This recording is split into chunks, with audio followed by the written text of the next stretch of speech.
Students, welcome back. आज हम करने वाले हैं chapter 10 that is microbes in human welfare. ठीक है, सबसे पहले हमें ये पता होना चाहिए कि माइक्रोब्स क्या होते हैं।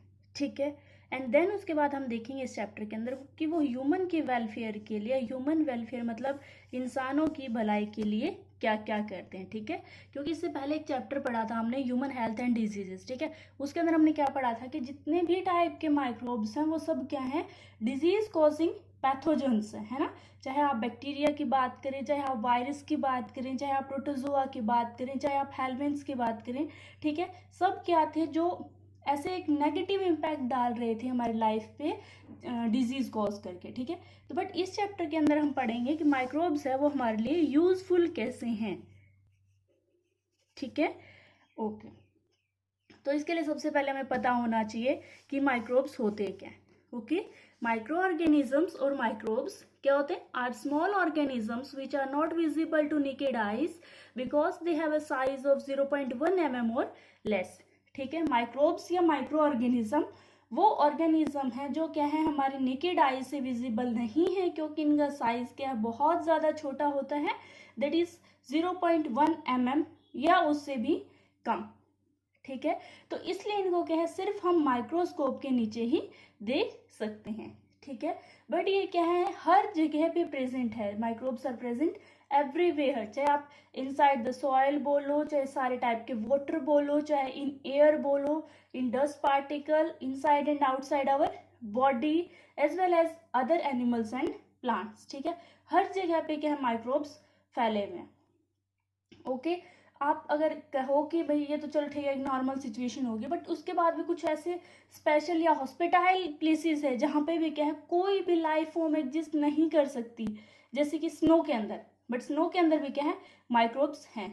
ठीक है, नेक्स्ट है इनसाइड द थर्मल वेंट्स और इनसाइड द गीजर्स। गीजर के अंदर आपको पता है ना कितना हाई टेम्परेचर होता है, अराउंड 100 डिग्री सेल्सियस, बट वहाँ पे भी क्या है माइक्रोब्स प्रेजेंट हैं। तो ये क्या है एक्सट्रीम ऑर्गेनिज्म है जो हर जगह पे प्रेजेंट है। ठीक है, हाईली एसिडिक हैबिटेट ले लो, हाईली आप या डीप इनसाइड द सॉइल की अगर हम बात करें तो वहां पे भी क्या माइक्रोब्स प्रेजेंट हैं। ठीक है, माइक्रोब्स के आगे आप डाइवर्स ग्रुप होते हैं, हमें पता है, it is bacteria, fungi, protozoa और माइक्रोस्कोपिक स्मॉल स्मॉल प्लांट्स। ठीक है, नेक्स्ट है वायरसेस, वायरॉइड्स और प्रायोन्स, वो भी क्या है माइक्रोब्स के अंदर ही इंक्लूडेड हैं, जिनको क्या बोलते हैं इन्फेक्शियस एजेंट्स भी हम बोलते हैं। ठीक है, वायरस किससे बना होता है, न्यूक्लिक एसिड प्लस प्रोटीन से, हमें ये पता है। वायरॉइड्स क्या होते हैं, सिर्फ न्यूक्लिक एसिड से बने होते हैं, और प्रायोन्स क्या होते हैं, प्रोटीनेशियस इन्फेक्शियस एजेंट होते हैं। ठीक है, इन तीनों को हम कल्चर नहीं कर सकते सेल फ्री एक्सट्रैक्ट के अंदर। ठीक है, कल्चर करने का मतलब क्या होता है, ग्रो करना उस चीज को। ठीक है, culture means growing. Okay, culture करना मतलब उस चीज को ग्रो करना। एक नॉर्मल लेबोरेटरी कंडीशन के अंदर हम क्या हैं, जो आपके और ऑर्गेनिजम्स हैं जैसे कि बैक्टीरिया है, फंजाई है, ठीक है, प्रोटोजोआ है, इन सबको क्या कर सकते हैं हम ग्रो कर सकते हैं, बट जो आपके वायरस हैं, वायरॉइड्स हैं और प्रायोन्स हैं उनको ग्रो नहीं कर सकते। ठीक है, जो और ऑर्गेनिज्म है जैसे बैक्टीरिया है और फंजाई हैं, ठीक है, इनको हम ग्रो करेंगे तो वो क्या बना लेते हैं, कॉलोनीज बना देते हैं, खुद के क्या बना देते हैं, ग्रुप बना लेते हैं। मैं आपको एक डायग्राम दिखाती हूँ, आपको दिखेगा, ये देखो, ये क्या है, एक कॉलोनी है अलग अलग। फर्स्ट आपके जो पेटल प्लेट है इनके अंदर आपको दिख रही है बैक्टीरियल कॉलोनीज, और सेकंड के अंदर आपको दिख रही है फंगल कॉलोनीज, क्योंकि फंगस क्या है एक मैश लाइक स्ट्रक्चर बनाती है हमेशा। ठीक है, और बैक्टीरिया क्या है अलग अलग तरीके से क्या होते हैं, प्रेजेंट होते हैं। ओके, ये क्या है कल्चर करने का मेथड है माइक्रोब्स को। ओके, जो कॉलोनीज हैं, ये जो सब डायग्राम्स है, ये हम नॉर्मली विजिबल आई से अच्छे से देख सकते हैं। ठीक है, तभी क्या है जो माइक्रोलॉजी की जो स्टडी है माइक्रोबायोलॉजी की, वो इतनी इजी हो पाई है, बिकॉज इन स्ट्रक्चर को क्या है हम नॉर्मली देख के अंदाजा लगा सकते हैं। Then for highly specific study हमें क्या है माइक्रोस्कोप का यूज करना पड़ता है कि इसके अंदर कौन सी स्पीशीज है, कौन से बैक्टीरिया की, उस स्पीशीज का स्ट्रेन कौन सा है। ठीक है, अगर इतनी ज्यादा डीप के अंदर स्टडी करनी होती है तो हमें क्या करना पड़ता है, माइक्रोस्कोप का यूज करना पड़ता है। बट अगर हमें ये देखना हो कि उसका ग्रोथ रेट कितना है, तो सिंपल क्या है, हम उसको कल्चर करेंगे जो न्यूट्रिटिव मीडियम है उसके अंदर लेबोरेटरी कंडीशन में, और हमें क्या उसकी कॉलोनीज विजिबल हो जाएंगी। ठीक है, अब हम स्टार्ट करते हैं एप्लीकेशंस। फर्स्ट है, अलग अलग टाइप के रोल प्ले करते हैं माइक्रोब्स हमारे डेली टू डेली लाइफ के अंदर। ठीक है, अलग अलग टाइप की हम उसकी एप्लीकेशंस भी पढ़ेंगे। तो सबसे पहले हम देखते हैं हाउस होल्ड एप्लीकेशंस क्या है। ठीक है, हमारे आम जीवन के अंदर हमारे घर में एप्लीकेशन क्या है माइक्रोब्स की। ठीक है, फर्स्ट है very important, that is lactic acid bacteria. ठीक है, इसको शॉर्ट फॉर्म में बोलते हैं लैब, लैक्टिक एसिड बैक्टीरिया। ठीक है, ये करता क्या है, this will convert milk to curd. ठीक है, डन। अब करता कैसे है, ये प्रोसेस होता कैसे, lactic acid bacteria produces acids, क्योंकि इसका नाम से पता चला लैक्टिक एसिड बैक्टीरिया, तो क्या प्रोड्यूस करेगा, एसिड प्रोड्यूस करेगा। Lactic acid bacteria produces acid that coagulates and partially digested milk proteins. ठीक है, वो क्या करता है, कोगुलेट करता है और पार्शली डाइजेस्ट करता है किसको, मिल्क प्रोटीन्स को। ठीक है, और उसके बाद क्या हमें कर्ड मिलता है। ओके, नेक्स्ट है small amount of curd that is added to the milk for curdling. ठीक है, दही जमने के लिए हम दूध के अंदर जो थोड़ी सी अमाउंट के अंदर जो दही डालते हैं, कर्ड डालते हैं दही जमने के लिए, कर्डलिंग के लिए, उसको क्या बोलते हैं, एक्ट एज एन इनोक्यूलम। ठीक है, इसका दूसरा नाम भी है दैट इज स्टार्टर। ठीक है, अगर आप माइक्रोबायोलॉजी की लैंग्वेज में देखो तो उसको वहां पे इनोक्यूलम नहीं बोलेंगे, उसको हम वहां पे बोलते हैं स्टार्टर।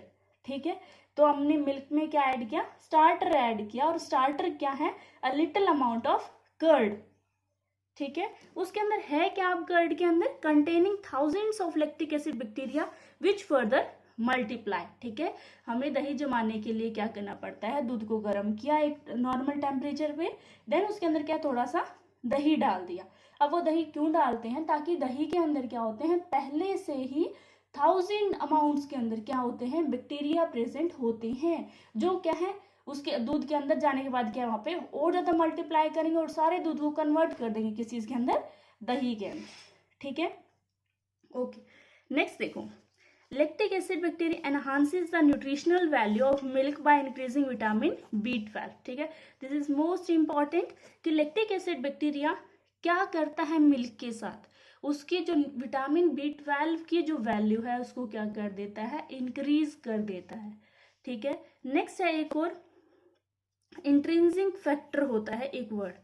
ठीक है, आपने पढ़े होंगे +1 के अंदर, हमने एंजाइम्स जहाँ पे पढ़े थे उस चैप्टर के अंदर हमने पढ़ा था इंट्रिंसिक फैक्टर। ठीक है, एक इंट्रिंसिक फैक्टर था इंपॉर्टेंट, दैट इज आयरन। ठीक है, तो ये क्या है, आयरन को भी इंक्रीज करता है। अगर बॉडी के अंदर इंट्रिंसिक फैक्टर आयरन की कमी हो जाए तो कौन सी डिजीज हो जाती है, अनीमिया, दैट इज ब्लड क्या है, कम हो जाता है, आरबीसी की जो प्रोडक्शन है वो डिक्रीज हो जाती है। ठीक है, तो इससे क्या हमें दो बेनिफिट होते हैं। फर्स्ट क्या है, ये विटामिन B12 की प्रोडक्शन को इंक्रीज करता है। नेक्स्ट क्या है, ये साथ के साथ इंट्रिंसिक फैक्टर आयरन की प्रोडक्शन को भी क्या करता है, एनहांस करता है। ठीक है, नेक्स्ट है lactic acid bacteria present in stomach prevents infection. ठीक है, क्योंकि इसके अंदर क्या है, कुछ ऐसे इसके जो कॉम्पोजिशन है जिसके कारण क्या हमारे स्टमक में अगर कोई हार्मफुल पैथोजन एंटर भी कर जाए तो उसको कर देता है, ये किल कर देगा, उसको क्या कर देगा, ये मार देगा। ठीक है, अब देखो एक इंटरेस्टिंग सी बात बताती हूँ मैं आपको। अगर आप कर्ड को ना माइक्रोस्कोप के नीचे अगर आपने एक बार देख लिया ना, आप पूरी जिंदगी में कभी कर्ड नहीं खा पाओगे, बिकॉज आपको क्या है, एक कॉलोनी दिखेगी जिसके अंदर क्या है, इतने 1000 लाख अमाउंट के अंदर क्या है, छोटे ऑर्गेनिज्म क्या है, इधर उधर भाग रहे हैं। ठीक है, और उन्हीं सब चीजों को क्या है, हम खा जाते हैं, देख लो अब। ठीक है, बट क्या है, ये हमारे लिए क्या है, सबसे ज्यादा न्यूट्रिशियस है। अगर हम कंपेयर करें तो मिल्क और कर्ड के अंदर, तो फिर भी क्या है, कर्ड ज्यादा क्या है हमारे लिए न्यूट्रिशियस वैल्यू वाला है, बिकॉज मिल्क के अंदर तो क्या एक पर्टिकुलर अमाउंट के अंदर न्यूट्रिएंट्स प्रेजेंट है, बट कर्ड क्या है, जब वो दूसरी फॉर्म के अंदर कन्वर्ट होता है मिल्क से कर्ड की फॉर्म में, तो उसके अंदर क्या है, बहुत सारे न्यूट्रिशंस है जो क्या है, बैक्टीरिया के थ्रू क्या है, कर्ड के अंदर एनहांस हो जाते हैं, इंक्रीज हो जाते हैं। सो उसके जो न्यूट्रिशनल क्वांटिटी है वो भी क्या है, ऑटोमेटिक इंक्रीज हो जाएगी। ठीक है, उसके बाद आप कर्ड को क्या करते हैं, चर्न भी करते हैं ताकि हम क्या बना सके, लस्सी बना सके। ठीक है, उसके बाद इसके साथ क्या है, हम उससे बटर भी ऑब्टेन कर सकते हैं, प्लस बटर मिल्क भी ऑब्टेन कर सकते हैं। ठीक है, और कर्ड को क्या है, हम नॉर्मल भी खा सकते हैं ऐसा, जैसे जिस टेस्ट में कर्ड है उस टेस्ट में, ठीक है। या हम उसको सॉल्ट डाल के खा सकते हैं सॉल्टेड फॉर्म में, या उसको अंदर क्या हम कुछ शुगर डाल के उसको क्या है स्वीटेंड फॉर्म के अंदर भी क्या है हम खा सकते हैं, ठीक है। तो ये फर्स्ट जो आपका हाउस होल्ड एप्लीकेशन है उसका जो फर्स्ट टॉपिक है that is lactic acid bacteria, ये क्या है खत्म हो चुका है। ओके, नेक्स्ट देखते हैं हम सेकेंड इसके application that is fermentation. Okay, fermentation क्या होता है, एक ऐसा प्रोसेस जिसको वो हम एनारोबिक रेस्पिरेशन भी बोलते हैं, मतलब जो क्या है जो आपकी ऑक्सीजन है इसकी क्या है एब्सेंस के अंदर होता है, ठीक है। ऑक्सीजन के एब्सेंस के अंदर होता है, इसके अंदर क्या है गैसेस प्रोड्यूस होती हैं जब क्या है एक ऑर्गेनिक सब्सटेंस दूसरे ऑर्गेनिक सब्सटेंस के अंदर कन्वर्ट होता है तब, ठीक है। इससे क्या प्रोड्यूस होती है गैसेस प्रोड्यूस होती है दैट इज कार्बन डाइऑक्साइड, ठीक है। अब देखो फर्मेंटेशन में आपने इडली और डोसा ऑलमोस्ट हर बच्चे ने खाया होगा, ठीक है। तो वो जब इडली और डोसा बनाते हैं तो उसका क्या है इतना ज़्यादा अमाउंट के अंदर उसके अंदर जो रॉ मटेरियल होता है वो यूज़ नहीं करते, वो क्या करते हैं बिल्कुल थोड़ा सा अमाउंट के अंदर सूजी ली और उसके अंदर क्या मिला देते हैं कुछ बैक्टीरिया मिला देते हैं जो क्या करते हैं उसके अंदर फर्मेंटेशन करते हैं, और उसके बाद जब रात के बाद अगर सुबह देखें तो ये सेम डो क्या है इतना बड़ा दिखाई देता है, ठीक है। Why? Because of the production of CO2 gas, ठीक है, जो उसको क्या है and give it is a puffed up appearance, जैसे लड़के पफ बनाते हैं ना एकदम उठा हुआ, तो इसी तरीके का क्या है हमें इडली और डोसा का डो दिखाई देता है एकदम उठा हुआ, ठीक है, due to the production of CO2 gas, ठीक है। अब मैं आपको एक बात बताऊं, ये चैप्टर है सबसे इजी, अगर आप NCERT बिल्कुल वर्ड टू वर्ड अगर लाइन टू लाइन पढ़ेंगे तो आपको नीट में भी इससे बाहर कोई क्वेश्चन नहीं आता, प्लस अगर हम बोर्ड्स की बात करें तो क्या है इससे बाहर कोई भी क्वेश्चन नहीं आता, ठीक है। बस ये क्या है the most easiest chapter of class 12th, बस ये है कि आपको इसको थोड़ा सा ध्यान से पढ़ना पड़ेगा क्योंकि जितने भी माइक्रोब्स के नाम है ना वो सब आपके लिए क्या है बिल्कुल नए हैं। ओके, चलो अब आगे करते हैं। Next is dough use for making bread, ठीक है। ब्रेड बनाने के लिए भी डो बनाना पड़ता है, उसको फर्मेंट करते हैं किससे बाय बेकर्स ईस्ट, ठीक है। दो टाइप की ईस्ट है, एक है बेकर्स ईस्ट दूसरी है ब्रूअर्स ईस्ट, ठीक है, जो हम आगे पढ़ेंगे जब हम देखेंगे अल्कोहलिक फर्मेंटेशन में वहां पे पढ़ेंगे, ठीक है। दोनों क्या है सेम है दैट इज सैक्रोमाइसिस सेरेविसी, ठीक है। दोनों के नाम क्या है साइंटिफिक नेम है, तभी हमने क्या है इनको सेपरेट करके अंडरलाइन करके लिखा है। ओके, जो आप पहले +1 के अंदर पढ़ के आते हो तो उसको भूल मत जाया करो, उसको क्या है सेम अपनी लाइफ के अंदर हमेशा कंटिन्यू रखा करो। ओके, ये क्या है बेकर्स ईस्ट है, ये इंपॉर्टेंट है, बहुत बार पेपर के अंदर आता है कि नेम अ बेकर्स ईस्ट और नेम अ ब्रूअर ईस्ट, या ऐसे आ जाता है कि बाय विच ईस्ट और by which microbes there is a dough formation in bread, तो आप क्या लिखोगे with the help of baker's yeast that is saccharomyces cerevisiae, ठीक है, डन।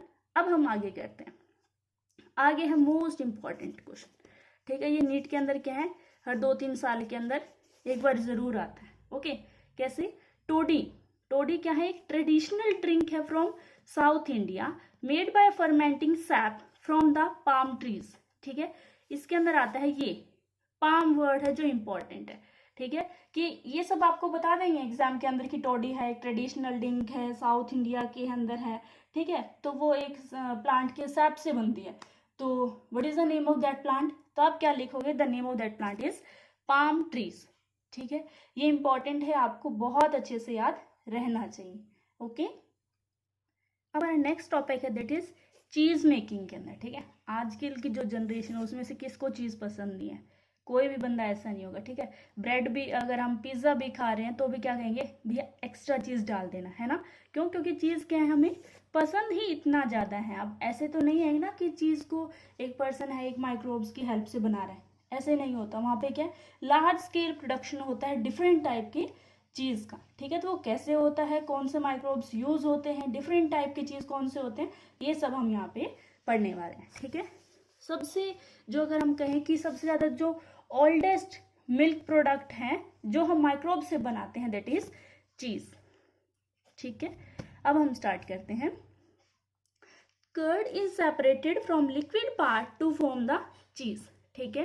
कर्ड के अंदर से जो लिक्विड पार्ट है उसको अलग कर देते हैं और उससे जो चीज बनती है उसको बोलते हैं चीज, है ना, उससे जो चीज बनती है और उसको बोलते भी क्या है चीज, ठीक है। ये सब आपको पता है। नेक्स्ट है डिपेंडिंग अपॉन वाटर कंटेंट, ठीक है, कि चीज के अंदर कितना पानी है उसके बेसिस पे चीज क्या है, 3 टाइप के होते हैं।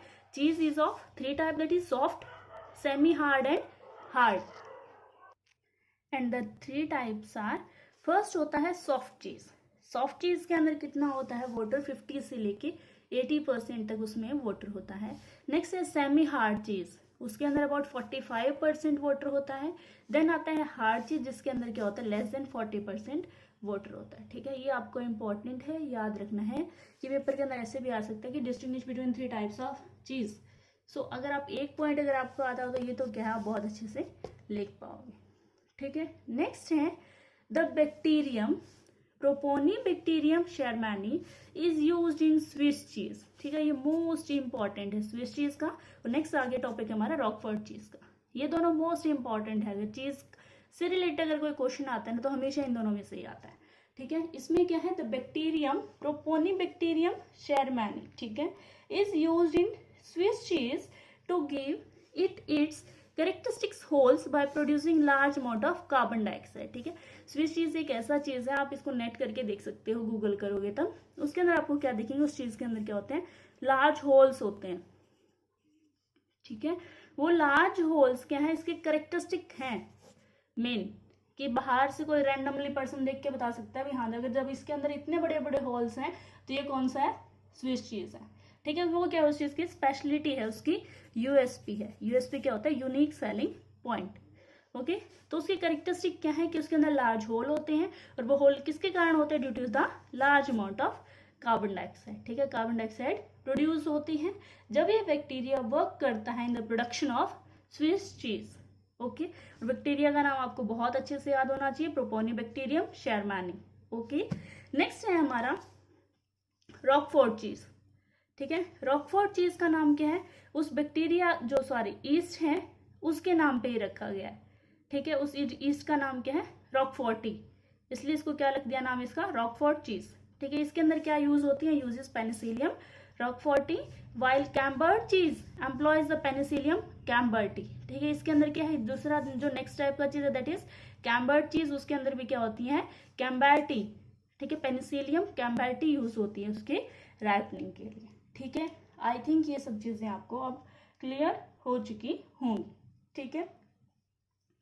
नेक्स्ट है हमारा टॉपिक, कुछ और भी एप्लीकेशन है हाउस होल्ड में जो डिफरेंट टाइप के माइक्रोब्स प्ले करते हैं एक इम्पॉर्टेंट रोल हमारे डे टू डे लाइफ में। कैसे, फर्स्ट देखो, टेम्फे, टोफू और sufu are fermented food obtain from soybean, ठीक है। इंपॉर्टेंट है कि फर्मेंटेड फूड है जो सोयाबीन से ऑब्टेन करते हैं हम। नेक्स्ट है sauerkraut is finely chopped fermented and pickled cabbage, ठीक है। कैबेज को क्या किया, पहले फाइनली चॉप किया, देन उसको फर्मेंट किया, और फर्मेंट करने के बाद उसको क्या कर दिया, पिकल फॉर्म के अंदर कन्वर्ट कर दिया, दैट इज नोन एज सोवरक्रॉट, ठीक है। ये इंपॉर्टेंट है, ये आपको याद होना चाहिए कि पिकल्ड फॉर्म के अंदर अगर हम कैबेज की बात करें तो वहां पे क्या आएगा, सोवर क्रॉट आता है, ठीक है। नेक्स्ट है, कुछ अलग अलग टाइप के सॉस भी होते हैं, ठीक है। जैसे सोया सॉस है, ठीक है। सोया सॉस क्या होता है, ब्राउन कलर का होता है। सॉल्टी सॉस होता है, वो कैसे मिलते हैं हमें, fermentation of soybean and wheat, ठीक है। ये जो सब्सटेंस थे, जो सारे ऊपर वाले मटेरियल थे, ये सब किससे बनते हैं, फर्मेंटेशन ऑफ ओनली सोयाबीन, ठीक है। वो क्या है, सोयाबीन प्लस व्हीट की फर्मेंटेशन से मिलते हैं हमें क्या चीज, सोया सॉस, ठीक है।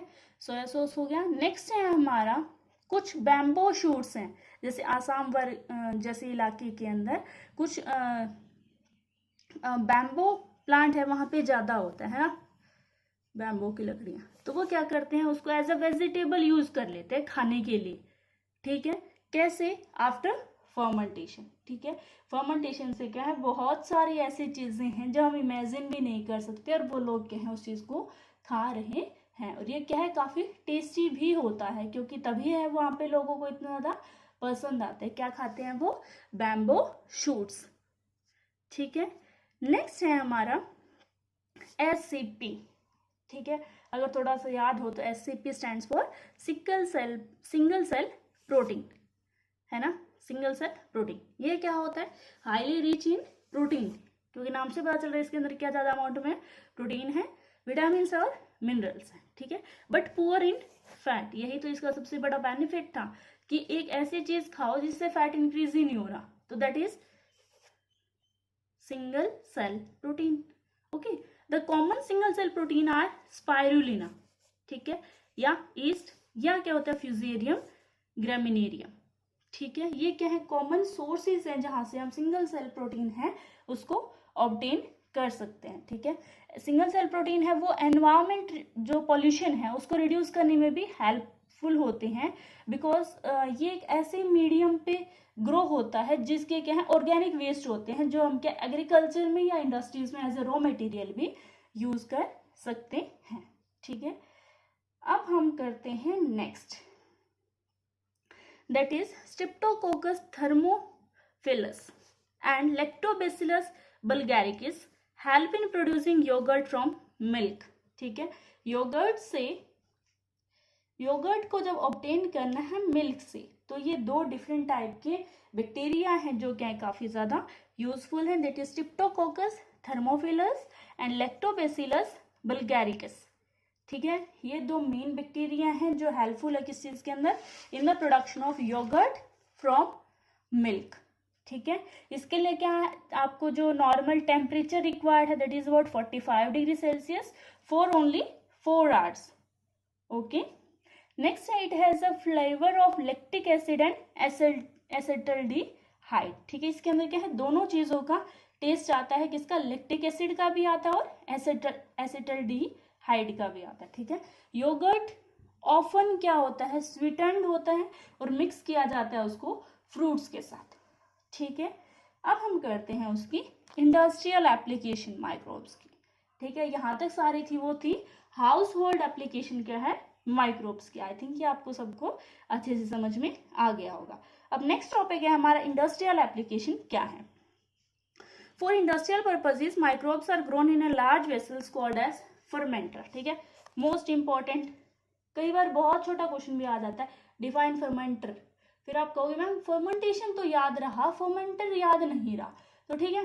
फर्मेंटर क्या है, एक बड़ा सा वेसल जहां पे माइक्रोब्स को क्या करते हैं, ग्रो करते हैं। ऐसा तो नहीं है ना कि हमारे पास एक कॉलोनी है माइक्रोब्स की और वो लेके हम चल पड़े कि चलो ठीक है हमारे पास बहुत सारा अमाउंट के अंदर मिल्क है उसमें हमें चीज बना के दो, ऐसे नहीं हो सकता ना। तो हमें क्या चाहिए, माइक्रोब्स को लार्ज स्केल पे प्रोड्यूस करना है, ठीक है, कि हम हमारे पास क्या है इन्फिनिटी अमाउंट के अंदर क्या माइक्रोब्स प्रेजेंट है, उससे क्या है हम कुछ अच्छा प्रोडक्ट है वो बना लें।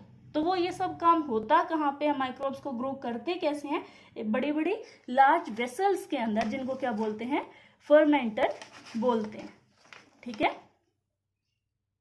अब नेक्स्ट है, on industrial scale fermented beverages, antibiotics, enzymes and other bioactive molecules are prepared using microbes, ठीक है। इंडस्ट्रियल स्केल पे क्या है, कुछ फर्मेंटेड बेवरेजेस मतलब कुछ ड्रिंक्स बनाए जाती हैं जो फर्मेंटेशन से, कुछ एंटीबायोटिक्स बनाई जाती हैं, एंजाइम्स बनाए जाते हैं और कुछ क्या है बायोएक्टिव मॉलिक्यूल्स बनाए जाते हैं जो हमारे लिए क्या है हेल्पफुल है, ठीक है। तो हम सबसे पहले देखते हैं कि फर्मेंटेशन से फर्मेंटेड बेवरेजेस हैं वो कैसे बनाए जाती है। इसका सेकंड नाम है अल्कोहलिक फर्मेंटेशन, ठीक है, क्योंकि इसके अंदर प्रोड्यूस क्या हो रही है, अल्कोहल प्रोड्यूस होती है, ओके। तो मैंने आपको दो टाइप की यीस्ट बताई थी ना, एक बेकर्स यीस्ट और दूसरी ब्रूअर्स यीस्ट, वही सेम है सेक्रोमाइसिस सेरेवेसी, ठीक है। बट इसके अंदर दोनों के अंदर डिफरेंस क्या है कि इनके अंदर क्या है, स्टेन्स अलग अलग हैं। हमने जब क्लासिफिकेशन पढ़ी थी +1 के अंदर तो हमने क्या देखा था, किंगडम, फाइलम, डिवीजन, ये सब देखा था। सबसे लास्ट में हम क्या पढ़ते हैं, स्पीशीज, है ना। अब एक स्पीशीज दूसरी स्पीशीज से किस टाइप से भिन्न है, किस टाइप से डिफरेंट है, on the basis of their strains, ठीक है। तो ये क्या है तो दोनों ही सेम लगेगी, अगर हम नाम देखेंगे तो कहेंगे दोनों ही सेम है, दोनों के नाम सेक्रोमाइसिस हैं और सेरेवेसी हैं, दोनों के लास्ट में सेरेवेसी आता है, ठीक है। बट इन दोनों की जो आपकी जीनस है वो सेम है, स्पीशीज है वो भी सेम है, प्लस डिफरेंस किसके बेस पे, only on the basis of strains, ठीक है। अब वो काम कैसे करते हैं, is use to prepare wine, beer, whisky, brandy, rum etcetera, ठीक है। इन सबको क्या है प्रिपेयर करने के अंदर हेल्प करती है। नेक्स्ट है, if fermented broth is distilled ठीक है। जो फर्मेंटेड मटेरियल है हमारा ब्रोथ, ठीक है, जो हमारा फाइनल प्रोडक्ट मिला after fermentation, that is called as broth, ठीक है। ये फर्मेंटेड ब्रोथ इज डिस्टिल्ड, उसको फर्दर हमने क्या कर दिया, डिस्टिलेशन यूनिट के अंदर डाल के उसको डिस्टिल कर दिया, ठीक है। Then brandy and rum are produced, क्योंकि वो क्या होगी, हाईली प्योरिफाइड फॉर्म में होगी। अगर हम विदाउट डिस्टिलेशन किसी चीज को यूज कर रहे हैं तो उसके एग्जाम्पल क्या है, वाइन एंड बियर, ठीक है। तभी क्या कहते हैं कि जो कुछ अल्कोहलिक ड्रिंक ऐसी हैं जो क्या है, ज्यादा हार्मफुल नहीं है, और कुछ क्या होती हैं, very very very harmful for health, ठीक है। नेक्स्ट, ये इंपॉर्टेंट है, ये बच्चे आपको याद रखना है कि कौन सी जो आपकी ड्रिंक्स है, अल्कोहलिक ड्रिंक है, जो डिस्टिलेशन से प्रोड्यूस होती है, और कौन सी है जो विदाउट डिस्टिलेशन से प्रोड्यूस होती हैं, ठीक है। नेक्स्ट हम देखते हैं डिफरेंट टाइप ऑफ अल्कोहल्स या लिक्विड्स, ठीक है। सबसे पहले होते हैं एब्सोल्यूट अल्कोहल, जिसके हम पास 100% अल्कोहल है, बिल्कुल प्योरिफाइड फॉर्म ऑफ अल्कोहल, ठीक है। नेक्स्ट होते हैं रेक्टिफाइड स्पिरिट, उसके अंदर क्या है, 95% अल्कोहल होती है। नेक्स्ट आते हैं हार्ड लिक्विड्स, ठीक है, जिसके जैसे कि गिन, इसके अंदर 40% अल्कोहल होती है, रम में 40% होती है, ब्रांडी के अंदर 60 to 70% अल्कोहल होती है, ठीक है। नेक्स्ट है by products of alcoholic fermentation are CO2 and yeast, ठीक है। अब कोई अल्कोहलिक फर्मेंटेशन हो रहा है, मैंने आपको बताया था स्टार्टिंग में, फर्मेंटेशन में क्या होती है, गैस रिलीज होती है। गैस रिलीज कौन सी होती है, कार्बन डाइऑक्साइड, सेम, ठीक है। और इसमें क्या बन रहा है, साथ में ईस्ट भी प्रोड्यूस होता है, क्योंकि वो क्या है, एज सच वापस हम उसको दोबारा से रिकवर कर लेते हैं, है ना, जैसे ये था ब्रूअर्स ईस्ट, तो ये लास्ट में क्या एज सच हम इसको वापस रिकवर कर सकते हैं, ठीक है। नेक्स्ट है हमारा सेकेंड सब्सटेंस जिसको हम प्रोड्यूस करते हैं इंडस्ट्रियल स्केल पे, दैट इज एंटीबायोटिक्स, ठीक है। एंटीबायोटिक्स के बारे में आज के टाइम में क्या है, ऐसा कोई इंसान नहीं है जो ना जानता हो, ठीक है। एंटीबायोटिक की टर्म सबसे पहले किसने कॉइन की, बाय वैक्समैन, ठीक है। सबसे पहले किसने बताया, वैक्समैन ने इन 1942, ठीक है। क्या फंक्शन होता है, एंटी का मतलब होता है अपोजिट, ठीक है, और बायोटिक्स का मतलब होता है लाइफ, ठीक है। ये क्या है, लाइफ के अगेंस्ट है, ठीक है। मतलब कुछ ऐसे केमिकल सब्सटेंस जो क्या है, दूसरे आपके जो ऑर्गेनिज्म हैं उसकी ग्रोथ को क्या कर देते हैं, कम कर देते हैं, या उनको परमानेंटली किल ही कर देते हैं, ठीक है। That is certain microbes inhibit the growth of other microbes wherever they grow, ठीक है। जहां पे भी वो ग्रो करते हैं तो वो क्या करते हैं, दूसरे माइक्रोब्स की ग्रोथ को इनहिबिट करते हैं, मतलब रोक देते हैं, ठीक है। अगर हम डेफिनेशन देखें एंटीबायोटिक्स की, तो antibiotics are the chemical substance, ये बहुत बार आ जाता है पेपर के अंदर कि डिफाइन एंटीबायोटिक्स, ठीक है। फर्स्ट है antibiotics are chemical substances produced by certain microbes that killed और retarded the growth of other disease causing microbes, ठीक है। कुछ ऐसे केमिकल सब्सटेंस जो क्या है, प्रोड्यूस होते हैं किससे, माइक्रोब से, जो क्या करते हैं, किल कर देते हैं उनको, या तो मार देते हैं या उनकी ग्रोथ को क्या कर देते हैं, रिटार्ड कर देते हैं, कम कर देते हैं, किसकी, डिजीज कॉजिंग माइक्रोब्स की, ठीक है। Very easy. अब आपको नेक्स्ट टॉपिक है, ये आपको पहले से ही पता है कि पेनिसिलिन सबसे पहले किसने डिस्कवर की, this is discovered by Alexander Fleming, ठीक है। और उस जो एंटीबायोटिक का नाम था उसका क्या नाम था, पेनिसिलिन, ठीक है। This was the first antibiotic to be discovered, ये भी इंपॉर्टेंट है, आपको याद होना चाहिए, ओके। और फ्लेमिंग की जो ये डिस्कवरी थी पेनिसिलिन की, ये क्या थी, एक रैंडम डिस्कवरी थी, ठीक है। वो इस पर्पज से नहीं लैब में काम कर रहे थे कि मुझे एक नई एंटीबायोटिक को प्रोड्यूस करना है, ठीक है। वो क्या अपने डेली रूटीन का जो अपना बैक्टीरिया का काम था वो कर रहे थे, ठीक है। तो एक बार उनको क्या अपने कल्चर प्लेट पे कुछ अलग ही ग्रोथ दिखी, and then after study it was analysed that this is a antibiotic, ठीक है। देखिए कैसे, Fleming discovered it by chance when he was working on the bacterium staphylococcus aureus, ठीक है। He discovered that the growth of staphylococcus ceases मतलब decrease होना in the culture plates where penicillium notatum was grown, ठीक है। उसने क्या देखा, वो नॉर्मल स्टेफाइलोकोकस ऑरियस बैक्टीरिया को ग्रो करने का काम कर रहे थे अपनी लैब में, ठीक है। फिर उन्होंने क्या देखा, अगर हम उस कल्चर प्लेट के अंदर जब पेनिसिलिन नोटेटम ठीक है, इसकी अमाउंट इंक्रीज हो जाती है तो जो स्टेफाइलोकोकस हैं वो क्या वहां पे अच्छे से ग्रो नहीं कर जाते, उनकी जो कंसंट्रेशन, उनकी जो अमाउंट है वो क्या हो रही है, कम हो रही है। ठीक है, the antibiotic was commercially extracted by efforts by Chain and Florey. ठीक है, कमर्शियली प्रोडक्शन किसने किया, चैन एंड फ्लोरी ने किया। ठीक है, किस चीज का, फर्स्ट डिस्कवर्ड एंटीबायोटिक का। Okay, and they were awarded Nobel prize in 1945। ठीक है, फिर उन दोनों को, चैन एंड फ्लोरी को डिस्कवरी के लिए, ठीक है, क्या मिला उनको, नोबेल प्राइज भी मिला 1945 के अंदर। ठीक है, उसके बाद क्या है, जो डिफरेंट टाइप की और एंटीबायोटिक्स है वो क्या धीरे धीरे डिस्कवर होना स्टार्ट हो गई। ठीक है, अब देखो नेक्स्ट टॉपिक है हमारा, जो एंटीबायोटिक्स हैं ये डिफरेंट टाइप्स की होती हैं। देखो मेन बेसिकली अगर हम उसको दो कैटेगरी के अंदर डिफरेंशिएट कर सकते हैं, first is broad spectrum and second is specific spectrum, या इसको हम क्या नैरो स्पेक्ट्रम भी बोलते हैं। ठीक है, ब्रॉड और नैरो। ब्रॉड का मतलब क्या है, can kill and destroys a number of pathogens. ठीक है, बहुत सारे पैथोजेंस को क्या कर सकते हैं, किल कर सकती हैं, प्लस उनको डिस्ट्रॉय कर सकती हैं। जो नैरो स्पेक्ट्रम है या जो स्पेसिफिक आपकी एंटीबायोटिक्स हैं वो क्या करते हैं, एक पर्टिकुलर टाइप के पैथोजन के लिए ही इफेक्टिव हैं, effective only against one type of pathogens. ठीक है, नेक्स्ट है अगर हम देखें मोड ऑफ एक्शन कि एंटीबायोटिक्स काम कैसे करती हैं, ये दो टाइप की हो सकती हैं, बैक्टीरिसाइड्स और बैक्टीरियोस्टैटिक। ठीक है, बैक्टीरियोसाइड्स होती हैं वो क्या करते हैं, बैक्टीरिया को किल ही कर देती हैं, और बैक्टीरियोस्टैटिक होती हैं वो क्या कर देती हैं, बैक्टीरिया की जो ग्रोथ है उसको इनहिबिट करने का काम करते हैं। तो वो ये सब कुछ करते कैसे हैं, उनकी सेल वॉल सिंथेसिस को डिस्टर्ब करेंगे, उनकी प्लाज्मा लेमा जो रिपेयर है सिंथेसिस है उनको डिस्टर्ब कर देते हैं। ठीक है, जो राइबोसोम फंक्शनिंग है उसको इनहिबिट कर देते हैं, ट्रांसलेशन को इनहिबिट कर लेंगे। ठीक है, inhibition of tRNA binding to ribosome. ठीक है, तो ये क्या है, based on different antibiotics they can be, their mode of action can also be different. ठीक है, अब हम करते हैं next topic discuss, that is characteristics of a good antibiotic. ठीक है, हमारे लिए बेस्ट एंटीबायोटिक है वो कौन से हो सकती हैं, क्या होना चाहिए, उसकी कोई साइड इफेक्ट ना हो, हार्मलेस हो होस्ट के लिए। ठीक है, जो नॉर्मल हमारे एलिमेंट्री कैनाल के अंदर, हमारे स्टमक के अंदर कुछ ऐसे यूजफुल माइक्रोफ्लोरा प्रेजेंट है उनके लिए भी क्या है वो हार्मफुल नहीं होनी चाहिए। ठीक है, वो पैथोजेंस को डिस्ट्रॉय कर सके with the capacity of broad spectrum.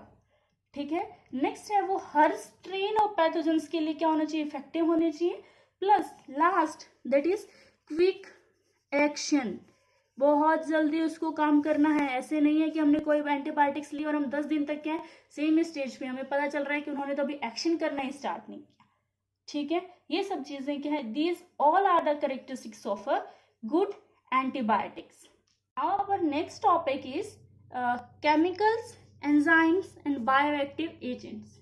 ठीक है, ये कैसे प्रोड्यूस होते हैं इंडस्ट्रियल स्केल पे। ठीक है, केमिकल से आप अवेयर हो केमिकल्स क्या होते हैं, एंजाइम से आप अवेयर हो एंजाइम्स क्या होते हैं। अब तुम्हारे लिए एक नई जो टर्म है दैट इज बायोएक्टिव एजेंट्स क्या होते हैं मैम। ठीक है, तो मैं आपको बताती हूँ बायोएक्टिव मॉलिक्यूल्स क्या होते हैं। Bioactive molecules are those molecule which are functional in living system. ठीक है, कोई लिविंग सिस्टम के अंदर क्या है वो फंक्शनल है और can interact with their components, और जो उसके जो कॉम्पोनेंट्स हैं, जो उसके बिल्डिंग ब्लॉक्स हैं, उनके साथ क्या है वो इंटरेक्ट भी कर सकते हैं। और a number of them are obtain from microbes, और ये सब क्या है माइक्रोब से ऑब्टेन होते हैं। ठीक है, अब मैं आपको करवाऊंगी एक छोटी सी टेबल। अब आपने ये टेबल याद कर लेना, तो बोर्ड के अंदर आपके जितने भी जो भी इस टॉपिक से रिलेटेड क्वेश्चन आए ना वो सब क्या बहुत इजीली अटेम्प्ट कर पाओगे। ठीक है, अब देखो हमने इस साइड लिखा है माइक्रो ऑर्गेनिजम्स के नाम, और इस साइड लिखा है हमने सब्सटेंस प्रोड्यूस्ड। ठीक है, कि केमिकल प्रोड्यूस कर रहा है, एंजाइम है या बायोएक्टिव मॉलिक्यूल है, और वो क्या है उसका पर्टिकुलर नाम क्या है। अगर वो केमिकल है तो कौन सा एसिड है, एंजाइम है तो कौन सा एंजाइम है, बायोएक्टिव मॉलिक्यूल्स है तो कौन सा है। ठीक है, और इस साइड लिखे हमने ऑर्गेनिजम्स के, माइक्रो ऑर्गेनिजम्स के नाम। ठीक है, सबसे पहले हम देखते हैं दैट इज सिट्रिक एसिड कैसे बनता है। ठीक है, इसमें क्या होता है फर्मेंटेशन होता है जिसके अंदर एक फंगस यूज होती है, that is Aspergillus Niger. Aspergillus Niger ये क्या करती हैं, फर्मेंटेशन कैरी आउट करती हैं। ठीक है, नेक्स्ट है इसके कुछ और भी स्पीशीज हैं ईस्ट की, दैट इज कैंडिडा लाइपोलिटिका। ठीक है, वो भी यूज कर सकते हैं, बट वो क्या करती हैं, ज्यादा डेफिशिएंट है आयरन और मैग्नीज के अंदर। ठीक है, तो इसलिए क्या उसको ज्यादा यूज नहीं करते, हम किसको यूज करते हैं, फंगस एस्परजिलस नाइगर को। ठीक है, तो अब आपसे कोई पूछे कि name the microbes used for production of citric acid on industrial scale, so you have to say that we can use the fungus that is Aspergillus niger. Okay, next है हमारा substance that is acetic acid. ठीक है, acetic acid का formula क्या होता है, CH3COOH। CH3COOH, ये जिन बच्चों की केमिस्ट्री फेवरेट सब्जेक्ट है उनको अच्छे से याद भी होगा। ठीक है, ये किससे बनता है भाई, ये बनता है बैक्टीरियम से, और बैक्टीरियम का नाम है एसिटोबैक्टर एसिटाई। ठीक है, it is prepared from fermented alcohol with the help of acetic acid bacteria that is acetobacter aceti. ठीक है, ये देखो इसके साथ नाम से ही पता चल रहा है, आपको इतनी मेहनत करने की जरूरत ही नहीं है।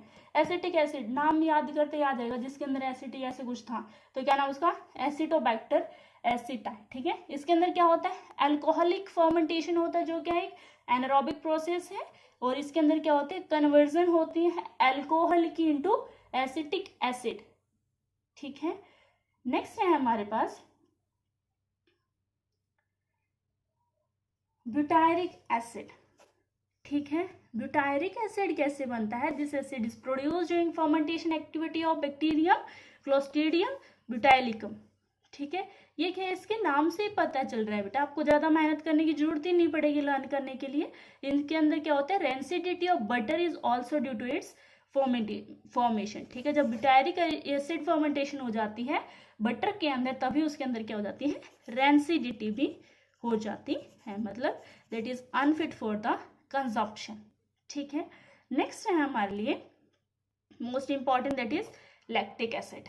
ठीक है, लैक्टिक एसिड कैसे प्रोड्यूस करते हैं, ये क्या है, आपका फर्स्ट ऑर्गेनिक एसिड है जो क्या है माइक्रोबियल फर्मेंटेशन से प्रोड्यूस किया गया इन स्टार्ची एंड शुगरी मीडियम। ठीक है, आपको याद रखना है, this is the first organic acid to be produced from the microbial fermentation in starchy and sugary medium। ठीक है, ये क्या है, दो टाइप के बैक्टीरिया की जो स्पीशीज हैं उनसे दोनों से ही प्रोड्यूस कर सकते हैं, दैट इज स्ट्रिप्टोकोकस लैक्टिस या lactobacillus species.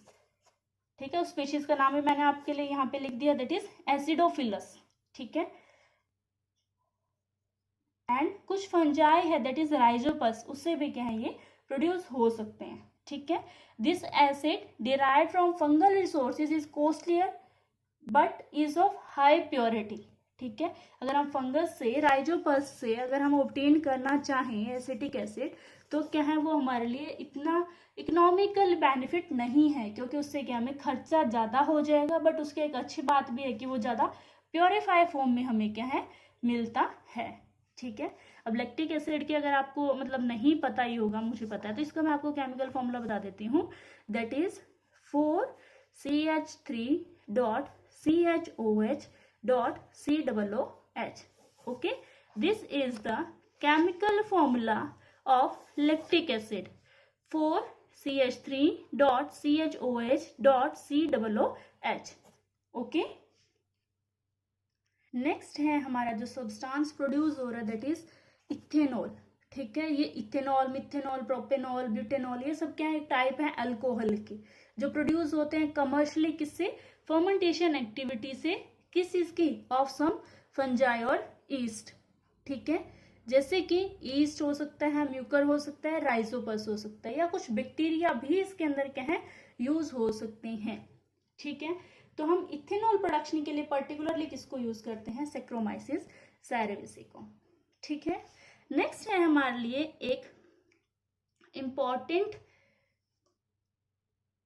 Enzyme that is streptokinase. ठीक है, मैंने आपको पहले ही बताया था कि जिसके लास्ट में एज आता है वो ऑलमोस्ट क्या होता है, एक एंजाइम होता है। ठीक है, स्ट्रिप्टोकाइनेज क्या है बोलते हैं इसको, टिश्यू प्लाज्मोजेनिक एक्टिवेटर भी बोलते हैं। क्या बोलते हैं इसको, टिश्यू प्लाज्मोजेनिक एक्टिवेटर, TPA भी बोल सकते हैं इसको, ठीक है। It is an enzyme obtained from the culture of some haemolytic bacteria that is streptococcus, ठीक है।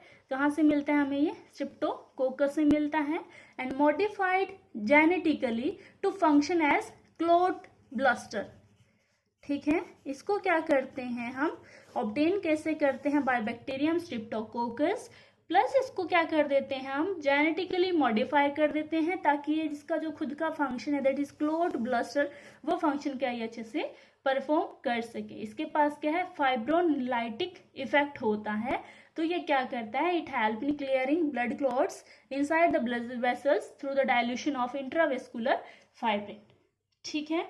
ये फंक्शन होता है किसका, स्ट्रेप्टोकाइनेज का। ये बहुत इंपॉर्टेंट है बेटा, बहुत बार पेपर के अंदर आ भी जाता है, ठीक है। इसमें भी मैंने ये लिखा होगा, used as a clot buster for removing clots from the blood vessels of patient with myocardial infarction, ठीक है।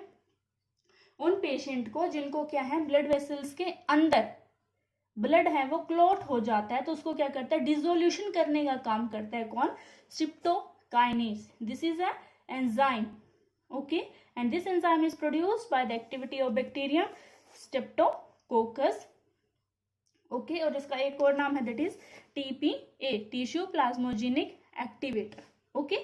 नेक्स्ट है अब हमारे पास साइक्लोस्पोरिन A, ठीक है। नेक्स्ट क्या है हमारा टॉपिक, साइक्लोस्पोरिन A, ठीक है। ये क्या है, 11 मेंबर्ड साइक्लिक ओलिगोपेप्टाइड होता है, जिसको क्या फर्मेंटेटिव एक्टिविटी से प्रोड्यूस करते हैं ऑफ फंगस ट्राइकोडर्मा पॉलिस्पेरम, ठीक है। ये क्या होती है, 11 मेंबर्ड साइक्लिक ओलिगोपेप्टाइड होता है, जिसको हम फर्मेंटिव एक्टिविटी से क्या है ऑब्टेन करते हैं। इसका मेन बात क्या है, इसकी स्पेशलिटी क्या है, एंटी फंगल होता है, एंटी इन्फ्लेमेटरी होता है, और इम्यूनो सप्रेसिव रिस्पॉन्स की जो प्रॉपर्टीज है उस चीज को क्या ये एक्टिवेट करता है, ठीक है।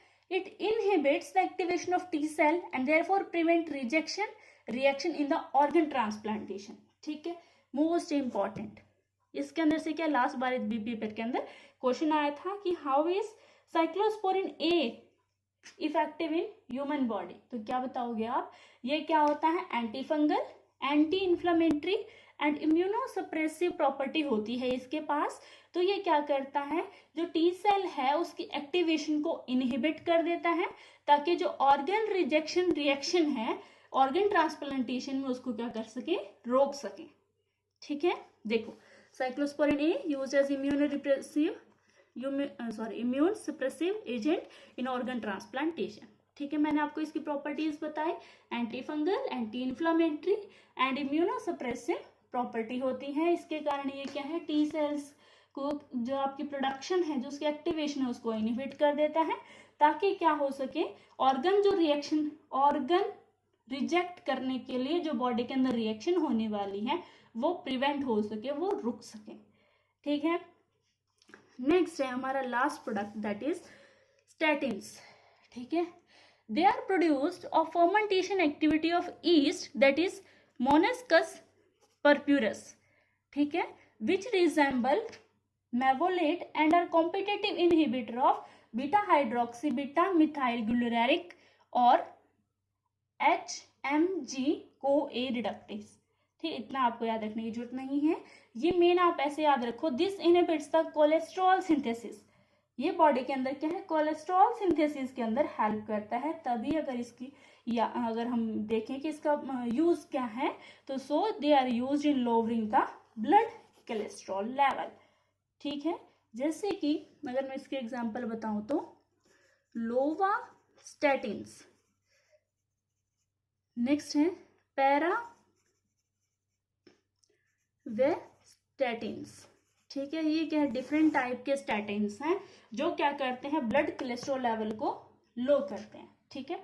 जब ये उसके सिंथेसिस को ही इनहिबिट कर देगा, अगर वो बन ही नहीं रहा बॉडी में, तो उसको क्या है, उसकी जो फंक्शनिंग है वो ऑटोमेटिकली क्या हो जाएगी, कम हो जाएगी। अगर फंक्शनिंग कम हो जाएगी तो क्या उसका लेवल भी बॉडी के अंदर धीरे धीरे रिड्यूस हो जाएगा, धीरे धीरे कम हो जाएगा, ठीक है। यहाँ तक हमने देखे कुछ हाउस होल्ड एप्लीकेशंस, ठीक है, माइक्रोब्स के। अब लग रहा है ना आपको कुछ कि माइक्रोब्स हमारे लिए क्या है भाई, काफी यूजफुल भी हैं, हमारे लिए कुछ अच्छे काम भी करते हैं वो, ठीक है। अब नेक्स्ट हम देखेंगे application in sewage treatment and biogas production, ठीक है। नेक्स्ट है हमारी topic that is application in sewage treatment, sewage treatment के अंदर कैसे हेल्पफुल है। नेक्स्ट है बायोगैस प्रोडक्शन के अंदर किस टाइप से हेल्पफुल है। तो पहले हम देखेंगे माइक्रोब्स इन सीवेज ट्रीटमेंट, ठीक है। Sewage is basically consist of human excreta. It may contain many microbes which may be pathogenic also. ठीक है, सीवेज के पास क्या होता है, बेसिकली जो ह्यूमन एक्सक्रीटा होता है वो, ठीक है, और उसके अंदर क्या होता है, कुछ हार्मफुल बैक्टीरिया होते हैं, हार्मफुल पैथोजेंस होते हैं, ठीक है। नेक्स्ट है इसमें sewage disposal is a huge problem, हमारे लिए क्या है, बहुत बड़ी प्रॉब्लम है।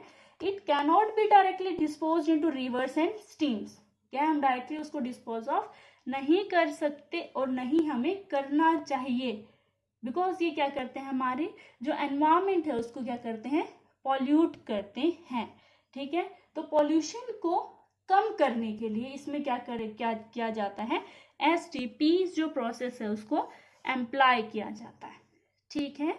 ये सीवेज को हम डायरेक्ट रिवर में नहीं डालेंगे, जो हमारा सीवेज है उसको पहले लेस पॉल्यूटिंग बनाएंगे, किसकी हेल्प से, with the help of sewage treatment plants, ठीक है। और इसको शॉर्ट फॉर्म में क्या बोलते हैं, STPs, ठीक है।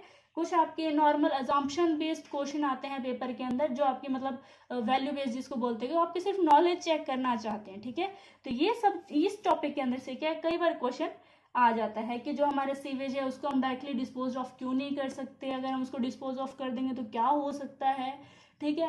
और अगर हम उसको डिस्पोज ऑफ ना करें तो उसके लिए हमें क्या अल्टरनेटिव हो सकता है, कि हम उसको क्या मेथड यूज करें उसके बाद जब हम उसको क्या डिस्पोज ऑफ कर पाएंगे, ठीक है।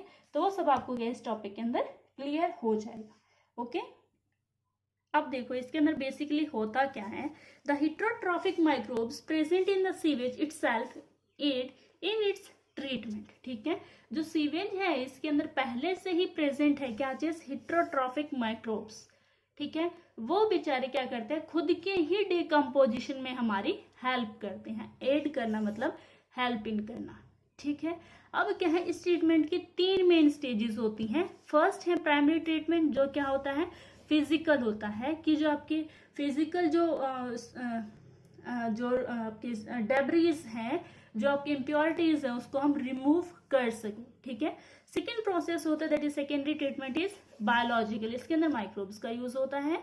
सेकेंड है टर्शियरी ट्रीटमेंट, थर्ड है tertiary treatment that is chemical, ठीक है।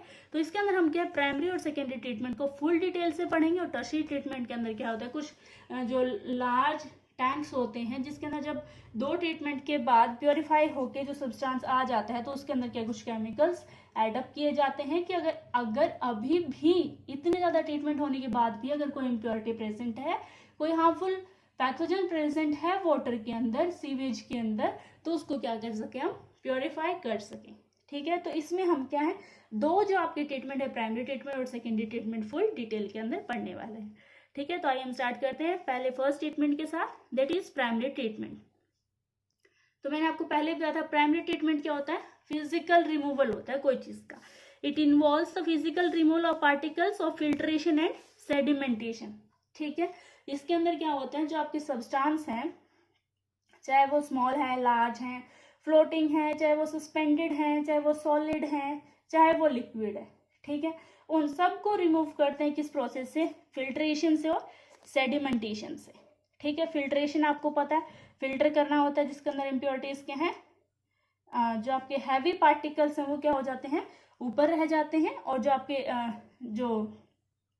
जो लिक्विड पोर्शन है वो अलग हो जाता है, प्लस जो इम्प्योरिटीज है वो अलग हो जाती है, ठीक है। अब इसमें इनिशियली स्टार्ट किससे करते हैं, initially sequential filtration is use to remove the floating debris, ठीक है। पहले सबसे पहले वो वाले डेब्रिज, वो वाले इम्प्योरिटीज जो क्या है ऊपर तैर रही है, हमें साफ साफ दिख रहा है, उनको क्या करते हैं, सीक्वेंशियल फिल्ट्रेशन से उनको क्या कर देते हैं, रिमूव कर देते हैं, ठीक है। उसके बाद बारी आती है ग्रिट की। ग्रिट क्या होता है, सोयल प्लस स्मॉल पेबल्स, ठीक है। पेबल्स होते हैं पत्थर, ठीक है, मिट्टी और छोटे छोटे पत्थर, उनको क्या बोलते हैं, ग्रिट बोलते हैं, ठीक है। ग्रिट को रिमूव करते हैं कैसे? सेडिमेंटेशन से। इसमें solid that settle down form the sludge while the superintendent form the effluent. ठीक है, इसके अंदर क्या है, एल्यूमिनियम और आयरन सल्फेट ऐड किया जाता है कुछ प्लेसेस पे, किस चीज के? For fluctuation and settling down of solid, कि जो सॉलिड है वो सेटल डाउन हो जाए। और जो सेडिमेंट है उसको क्या बोलते हैं? प्राइमरी स्लज, जो नीचे लिखा हुआ भी है उसको क्या बोलते हैं? प्राइमरी स्लज बोलते हैं। किस चीज को? सेडिमेंट को। ठीक है, और जो सुपरिटेंडेंट होता है उसको क्या बोलते हैं? इफ्लुएंट। ठीक है, अब नेक्स्ट है primary sludge trap a lot of microbes and debris. जो प्राइमरी स्लज है उसमें फिर भी अभी भी बहुत सारे माइक्रोब्स और जो डेब्रिस है उसको अपने पास पकड़ के रखा हुआ है। ठीक है, तो उसको क्या कर देंगे हम? कंपोस्टिंग के लिए भेज देते हैं। ठीक है, इस कंपोस्टिंग के लिए सेंड कर दिया, या उसको क्या कर दिया? लैंडफिल कर दिया, या कुछ क्या है, एनारोबिक डाइजेशन से उसमें क्या कर दिया? बायोगैस और मैन्योर प्रोडक्शन के अंदर यूज कर लिया एज अ रॉ मटेरियल। ठीक है, नेक्स्ट है फिर जो इफ्लुएंट है उसको लेके जाते किस चीज के लिए? सेकेंडरी ट्रीटमेंट के लिए। ठीक है, फर्स्ट जो ट्रीटमेंट था ये क्या था? फिजिकल था, इसके अंदर कोई माइक्रोब्स कहीं पे भी यूज नहीं हुआ है। ठीक है, नेक्स्ट है हमारा सेकेंडरी और बायोलॉजिकल ट्रीटमेंट। ठीक है, इसमें क्या है, सबसे पहले इफ्लुएंट को पास करते हैं एक एरिएशन टैंक के अंदर। ठीक है, इफ्लुएंट को कहाँ भेजा? एक एरिएशन टैंक के अंदर। ठीक है, इसके अंदर क्या हो सकता है? बेसिकली डिफरेंट टाइप के मेथड्स हो सकते हैं। इसको हम ऑक्सीडेशन टैंक में भी डाल सकते हैं, ट्रिकलिंग फिल्टर सिस्टम से भी यूज कर सकते हैं, या एक्टिवेटेड स्लज सिस्टम से भी कर सकते हैं। ठीक है, तो जब हम इसके अंदर मेथड यूज करने वाले हैं, that method is activated sludge system method. ठीक है, this method is activated sludge system method. ठीक है, इसके अंदर हम क्या करेंगे? सबसे पहले जो आपका इफ्लुएंट है, प्राइमरी इफ्लुएंट है, उसको कहाँ डालते हैं हम? एरिएशन टैंक में डालेंगे। ठीक है, एरिएशन टैंक मतलब वो टैंक जिसके अंदर क्या है, बहुत ज्यादा हमें एयर की जरूरत पड़ेगी। ठीक है, इसके अंदर उसके बाद जो लिक्विड है उसको कॉन्स्टिटेंटली एजिटेट करना है। एजिटेट मतलब मिक्स, घुमाना है। ठीक है, लिक्विड इज कॉन्स्टेंटली एजिटेटेड मशीनली। ठीक है, तो मशीन से करते हैं, ऐसे नहीं कि इंसान हाथ से लेके वहां पे क्या घुमाया जा रहा है। ठीक है, नेक्स्ट है इसके अंदर air is also pumped into it. Air क्या है इसमें? पंप भी करते हैं। नेक्स्ट है विग्रस ग्रोथ ऑफ बैक्टीरिया, और इसके कारण क्या है, कुछ large number of aerobic heterotrophic जो माइक्रोब्स है वो ग्रो करना स्टार्ट कर देंगे। कौन ग्रो होता है इस टाइम? क्योंकि वहां पे क्या है, एयर आ चुकी है, ऑक्सीजन आ चुकी है, तो कौन से बैक्टीरिया आएंगे? Aerobic heterotrophic bacteria. ठीक है, बैक्टीरिया या माइक्रोब्स भी बोल सकते हैं। ठीक है, ये क्या है, ग्रो होना स्टार्ट हो जाएंगे। ठीक है, जो माइक्रोब्स थे उसके अंदर क्या है, कुछ डिफरेंट टाइप के बैक्टीरिया हो सकते हैं, कुछ फिलामेंटस फंजाई हो सकती है, ईस्ट हो सकते हैं, या प्रोटोजोआ हो जाते हैं। ठीक है, वो सब इकट्ठे होके माइक्रोब्स उस एरिएशन टैंक के अंदर जो लिक्विड प्रेजेंट है, प्राइमरी स्लज, उसके साथ कुछ एक्टिविटी करेंगे, उसको कन्वर्ट करेंगे, और लास्ट में क्या बना देते हैं? फ्लॉक्स बना देते हैं। ठीक है, किस चीज की फॉर्मेशन होती है? फ्लॉक्स की। ठीक है, अब फ्लॉक्स होते क्या है, देखो मैंने नीचे लिखा हुआ है आपको एक्सप्लेन करने के लिए। Flocs is bacteria plus fungal filament. ठीक है, बैक्टीरिया और कुछ फंगस के फिलामेंट इकट्ठे मिलकर क्या बना देते हैं? फ्लॉक्स बना देते हैं। और ये बेसिकली होता क्या है? मैश लाइक स्ट्रक्चर, एक जाल जैसा स्ट्रक्चर होता है। ठीक है, तो क्या बन जाते हैं? फ्लॉक्स फॉर्मेशन होनी स्टार्ट हो जाती है। उसके बाद नेक्स्ट स्टेप में क्या होता है? Consumption of organic matter by bacteria. फिर क्या है, जो बैक्टीरिया है वो क्या करते हैं, आपके जो ऑर्गेनिक मैटर है उसको डाइजेस्ट करना स्टार्ट कर देते हैं, और उसको कन्वर्ट कर देते हैं कुछ ऐसे माइक्रोबियल बायोमास के अंदर, जिसके अंदर से क्या है, कुछ मिनरल्स भी रिलीज होते हैं। ठीक है, कन्वर्ट करके क्या बना देते हैं उसको? ऑर्गेनिक मैटर को कंज्यूम करके कुछ ऐसे सब्सटेंस बना देते हैं, माइक्रोबियल बायोमास बना देते हैं, और कुछ मिनरल्स को क्या है, रिलीज कर देते हैं। ठीक है, इसके कारण क्या होती है, जो बीओडी होती है वो डिक्रीज हो जाती है। ठीक है, बीओडी का क्या मतलब है? BOD is biological oxygen demand. ठीक है, this is biological oxygen demand.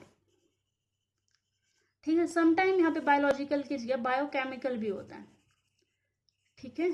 तो अब इस टाइप की अगर हम बात करें तो इस टाइम क्या हम सीधा इसको बीओडी डिफाइन कर देंगे, ठीक है। बीओडी बेसिकली क्या है, BOD is the amount of oxygen required by bacteria. ये क्या है, उस अमाउंट, ये क्या है, एक ऑक्सीजन का अमाउंट है जो किसको चाहिए, बैक्टीरिया को चाहिए to oxidise all the organic matter present in the effluent. Effluent के अंदर जितना भी ऑर्गेनिक मैटर प्रेजेंट है उसको ऑक्सीडाइज करने के लिए बैक्टीरिया को जितनी ऑक्सीजन चाहिए उसको बोलते हैं बीओडी। ओके, नेक्स्ट है देखो, naturally if organic matter decrease, अगर ऑर्गेनिक मैटर ही कम हो गया तो क्या हो जाएगी, उसकी जो बीओडी है ये भी कम हो जाएगी। बायोलॉजिकल ऑक्सीजन डिमांड किसके ऊपर डिपेंड कर रही है, किसके साथ डायरेक्टली प्रोपोर्शनल है, ऑर्गेनिक मैटर के साथ, है ना। समझो, बीओडी क्या है, अमाउंट ऑफ ऑक्सीजन जो क्या किस लिए चाहिए हमें, ऑर्गेनिक मैटर को कन्वर्ट करने के लिए। तो बीओडी डायरेक्टली प्रोपोर्शनल हुई किस चीज के, ऑर्गेनिक मैटर के, ठीक है। जैसे जैसे बीओडी ऑर्गेनिक मैटर कम होता जाएगा तो बीओडी भी क्या है, कम होती जाएगी। अगर बीओडी कम होती जाएगी तो बीओडी किसके डायरेक्टली प्रोपोर्शनल है, पॉल्यूशन के। तो जो आपका सब्सटेंस है वो क्या है, धीरे धीरे लेस पॉल्यूटेड होता जाएगा, ठीक है। अब आपको समझ में आ गया। Naturally if organic matter decreases BOD decreases, BOD भी क्या है, डिक्रीज हो जाती हैं और अल्टीमेटली पॉल्यूशन विल डिक्रीज, ठीक है। अब नेक्स्ट है देखो, when BOD and hence pollution is reduced, ठीक है, जब दोनों चीजें रिड्यूस हो चुकी हैं, effluent is passed into A settling tank. अब उसके बाद इफ्लुएंट को क्या है, एक सेटलिंग टैंक के अंदर भेज दिया जाता है, ठीक है। Here flocs settle down and it this is known as activated sludge, ठीक है। वहां पे क्या है, जो आपके फ्लॉक्स थे वो सेटल डाउन हो जाते हैं by the process of sedimentation, और उसको क्या बोलते हैं, एक्टिवेटेड स्लज बोलते हैं, ठीक है। उसके अंदर क्या है, अब ये जो आगे देखो, नेक्स्ट है मोस्ट इंपॉर्टेंट, कि जो एक्टिवेटेड स्लज बना उसका फेट क्या है। फेट का मतलब होता है आगे यूज, किस्मत, भाग्य, ठीक है। अगर आप उसको हिंदी में देखो, या मतलब इसके अकॉर्डिंग अगर मैं आपको बायो के अकॉर्डिंग बताऊं तो फेट का मतलब होता है आगे फर्दर यूज क्या है उस चीज का, ठीक है।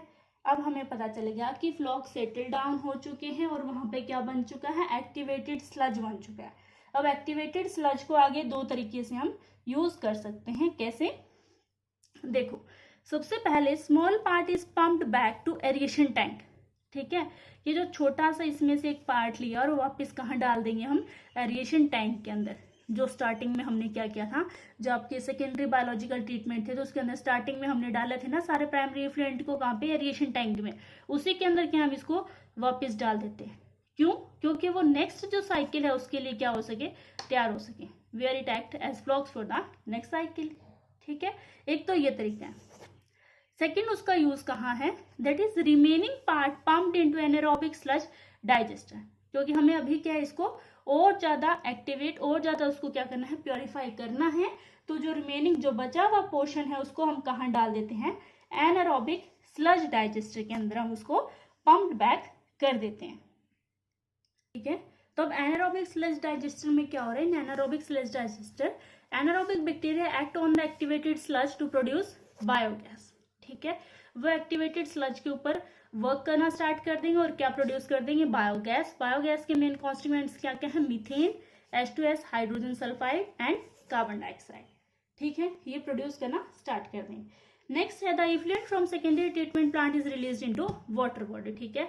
अब जो इफ्लुएंट है ये काफी हद तक प्योर हो चुका है, इसकी प्योरिटी लेवल इतना हो चुका है कि हम इसको क्या है, जो आपके नियर बाय वाटर बॉडीज है उसके अंदर हम उसको रिलीज कर सकते हैं, ठीक है। अब नेक्स्ट देखो, बहुत इंटरेस्टिंग सा पॉइंट है, microbial technology for sewage treatment is so effective, ठीक है। जो माइक्रोबियल टेक्नोलॉजी है सीवेज ट्रीटमेंट के लिए इतनी इफेक्टिव है कि आज तक कोई भी ह्यूमन टेक्नोलॉजी इस चीज को बीट नहीं कर पाए, ठीक है। कि जो काम सीवेज ट्रीटमेंट के अंदर बैक्टीरिया कर रहे हैं ना, जो काम माइक्रोब्स कर रहे हैं, उसको आज तक कोई भी ह्यूमन टेक्नोलॉजी उस चीज को आज तक बीट नहीं कर पाई, ठीक है। अच्छी बात है ना, देखो हमारे लिए कितने यूजफुल हैं बैक्टीरिया। अब नेक्स्ट यूज है, ये सब आप ऑलमोस्ट जो बच्चे रूरल बैकग्राउंड से उन सब ने देखा होगा, बायोगैस प्लांट, ठीक है। उसी चीज को हम डिटेल में पढ़ने वाले हैं।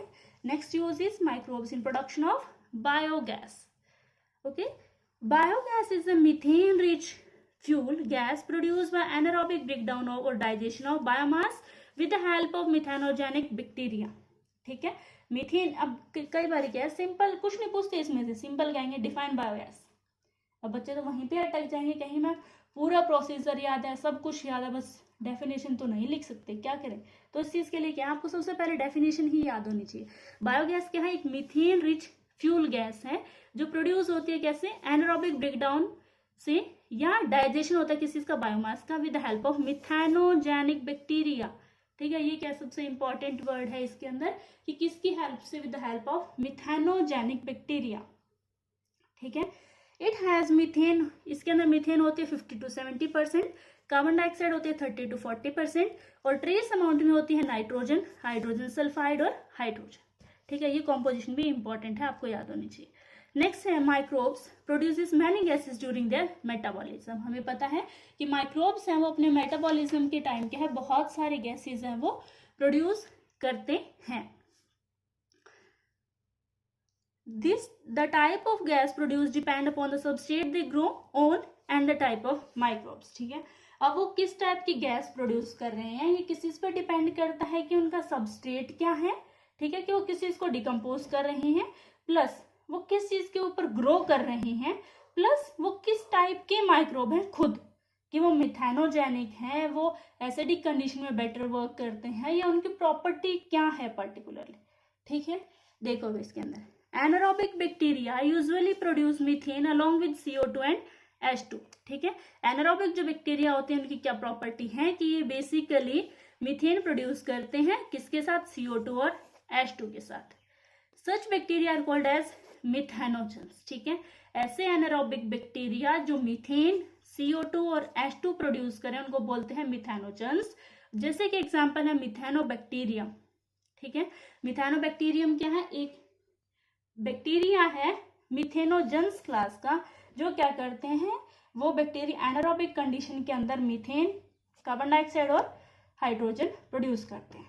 ठीक है, नेक्स्ट है methanogens are commonly found in anaerobic sludge.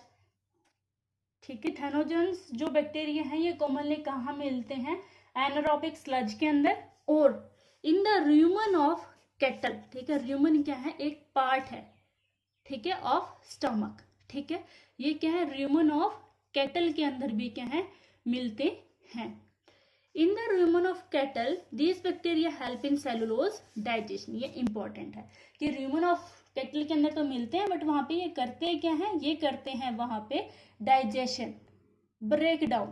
किस चीज का ब्रेकडाउन, वो करते हैं ब्रेकडाउन ऑफ सेलुलोज। ठीक है, तो वो कहाँ पे क्या है, सेलुलोज डाइजेशन के अंदर एक इंपॉर्टेंट रोल प्ले करते हैं इन द र्यूमन ऑफ कैटल। ठीक है, hence the excreta of cattle, excreta of cattle को क्या बोलते हैं, गोबर भी बोलते हैं, आर रिच इन मिथेनोजेंस। तो अब उसके गोबर में भी क्या होंगे, मिथेनोजेंस होंगे। Biogas is also called as gobar gas. तभी क्या है, बायोगैस को क्या बोलते हैं, गोबर गैस भी बोलते हैं। ओके, अब नेक्स्ट हम देखते हैं बायोगैस प्लांट का कुछ सेटअप, कि उनका सेटअप कैसा होता है। Components of biogas plant are, concrete tank होता है एक 10 से 15 सेंटीमीटर डेप्थ तक का। ठीक है, slurry of Dang is fed. यहाँ पे इसके अंदर क्या है, स्लरी डाल देते हैं, जो भी हमारा गोबर है वो सब इसके अंदर क्या मिक्स करके डाल देंगे, स्लरी बना के डाल देते हैं, प्लस वाटर ऐड करते हैं उसमें। ठीक है, नेक्स्ट है आगे फ्लोटिंग कवर। उसके पास क्या होता है, इसके ऊपर क्या डालते हैं, ऐसा फ्लोटिंग कवर डालते हैं जो इसके ऊपर क्या है, हिलता डुलता रहता है। अब फ्लोटिंग कवर का क्या फंक्शन है, कि जैसे इसके अंदर गैस प्रोड्यूस होना स्टार्ट होगी तो ये क्या करेगा, ऊपर उठना स्टार्ट हो जाएगा, धीरे धीरे ये अपनी प्लेस क्या है चेंज कर लेगा। तभी हमें पता चलता है कि क्या है, बायोगैस जो गैस है वो प्रोड्यूस होनी स्टार्ट हो चुकी है। ठीक है, फ्लोटिंग कवर होता है, placed on slurry, rises as a gas is produced. Next है इसका आउटलेट, जो क्या है पाइप के साथ कनेक्टेड होता है। नेक्स्ट है पाइप क्या करती है, सप्लाई करती है डिफरेंट हाउसेज के अंदर किस चीज को, बायोगैस को। नेक्स्ट है आउटलेट फॉर स्पेंट स्लरी। अब इसके अंदर जो वेस्ट सब्सटेंस बच गया उसके लिए क्या एक अलग से आउटलेट होता है। तो यहाँ पे क्या डालती है, स्पेंट स्लरी डाल देते हैं, जो बची हुई जो आपकी सब्सटेंस है उसको क्या है डाल देते हैं, ताकि वो क्या लोग जो आपके फार्मर्स हैं वो अपने फील्ड के अंदर एज अ फर्टिलाइजर उस चीज को यूज कर सके। ठीक है, नेक्स्ट है biogas plant is usually set up in rural area since cow dung is available in abundance there. ठीक है, बायोगैस प्लांट ज्यादा कहाँ लगाए जाते हैं? रूरल एरिया, गांव वाले क्षेत्रों में लगाए जाते हैं, क्योंकि वहां पे क्या काउ डंग है वो इजीली अवेलेबल होता है अबंडेंस अमाउंट में, ज्यादा अमाउंट में। ठीक है, बायोगैस को क्या हम कुकिंग के लिए यूज करते हैं, प्लस उसको लाइटनिंग के लिए भी यूज कर सकते हैं। नेक्स्ट है biogas technology in India is due to the efforts of India के अंदर किस ऑर्गेनाइजेशन ने एफर्ट्स किया कि इंडिया के अंदर भी बायोगैस जो टेक्नोलॉजी है ये क्या करे, फ्लरिश करे, ये क्या है, बढ़े। तो इसके लिए दो जो आपके organisation that is IARI Indian agriculture research institute, और नेक्स्ट है KVCI that is Khadi and village industry commission of India. ठीक है, इन्होंने दोनों ने क्या किया, पावरफुल एफर्ट्स किए ताकि क्या है हर घर के अंदर इंडिया के अंदर क्या है बायोगैस जो टेक्नोलॉजी है उसको पहुंचा सकें। Now our next topic is microbes, biocontrol agent and biofertilizer। ठीक है, ये क्या है उसकी नेक्स्ट एप्लीकेशन है, हमारे लिए कैसे यूजफुल है। ठीक है, तो हम पहले करेंगे how they work well as biocontrol agent. ठीक है, तो देखो chemical insecticides and pesticides are harmful. ठीक है, हमें पता है कि जो केमिकल इंसेक्ट को किल करने के लिए यूज किए जाते हैं और जो पेस्ट को किल करने के लिए यूज किए जाते हैं वो बहुत ज्यादा हार्मफुल होते हैं फील्ड में। कैसे? They kill the useful and harmful life forms indiscriminately. ठीक है, कि वो क्या करते हैं कि आपके फील्ड के अंदर जो भी लाइफ फॉर्म प्रेजेंट है, चाहे वो आपके लिए यूजफुल है चाहे वो आपके लिए हार्मफुल है, उसको क्या करते हैं वो बिना भेदभाव के किल कर देते हैं। ठीक है, इनडिस्क्रिमिनेटली मतलब बिना भेदभाव के क्या कर देते हैं, उसको किल कर देते हैं। तो इसके कारण क्या हो रहा है कि जो हमारे यूजफुल माइक्रोब्स हैं, यूजफुल जो लाइफ फॉर्म्स है वो क्या है धीरे धीरे खत्म होती जा रही है। ठीक है, नेक्स्ट सेकंड कैसे हार्मफुल है वो हमारे लिए, they are toxic to human being as well as in the long run. ठीक है, वो क्या है हमारे लिए भी हार्मफुल है, प्लस हम जो फील्ड में जो क्रॉप उगा रहे हैं वो हम डायरेक्टली और इनडायरेक्टली जब हम उसको कंज्यूम करेंगे तब भी वो हमारे लिए क्या है हार्मफुल है।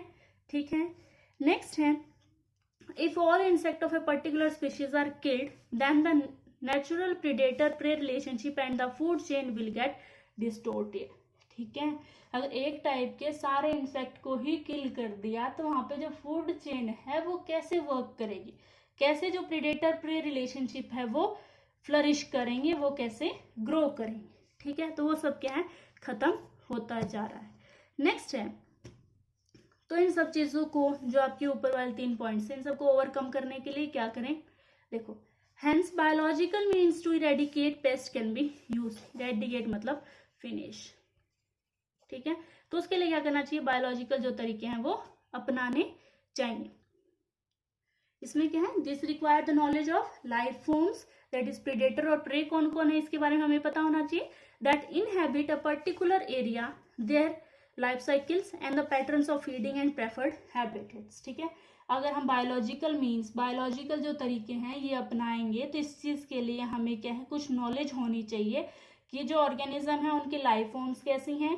ठीक है, वो कौन से पर्टिकुलर एरिया के अंदर ज़्यादा अच्छे से अपना जो वर्क है वो मोर एफिशिएंटली कर सकते हैं, उनकी लाइफ साइकिल कैसी है, उनका पैटर्न ऑफ फीडिंग कैसा है कि वो अपना भोजन कैसे ऑब्टेन करते हैं, प्लस उनके प्रेफर्ड हैबिटेट्स क्या क्या है जहाँ पे वो रहना बहुत ज़्यादा पसंद करते हैं। ठीक है, example ladybirds and dragonflies are use to get rid of aphids and mosquitoes. ठीक है, इन दोनों को हम यूज करके एफिड्स और मॉस्किटो से क्या हम पीछे छुटकारा पा सकते हैं। ठीक है, नेक्स्ट देखो microbes can also act in the same manner. ठीक है, माइक्रोब्स भी क्या है सेम तरीके से हम यूज कर सकते हैं।